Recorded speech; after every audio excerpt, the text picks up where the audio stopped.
10 નહીં એવું ખરા 10 તો બધા બહુ હોય આપણે બરાબર તો ખબર ના પડે એટલે આપણે એને ભણવા હોય તો પહેલાં આપણે એને જૂથ બનાવી દઈએ અને જૂથ બનાવી પછી કેટલાના જૂથ બનાવ્યા કેટલા જૂથ બન્યા એવી રીતે કરીએ તો ગુણાકાર થાય બરાબર એટલે હવે આપણે પહેલાં આપણે 2 ના જૂથ બનાવીએ કેટલાના જૂથ 2 ના તો 2 આપણે આ એક જૂથ છે બરાબર પછી આ ત્રીજું આ ચોથું અને પાંચ જૂથ બનાવ્યા 2 ના 5 જૂથ બનાવ્યા 5 જૂથ બન્યા એટલે 5 જૂથ બન્યા ને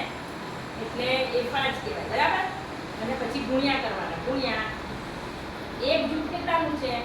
2 એક જૂથમાં 2 છે એટલે આપણે 2 કરવાના તો 5 ગુણ્યા 2 કર્યા એટલે 5 દુ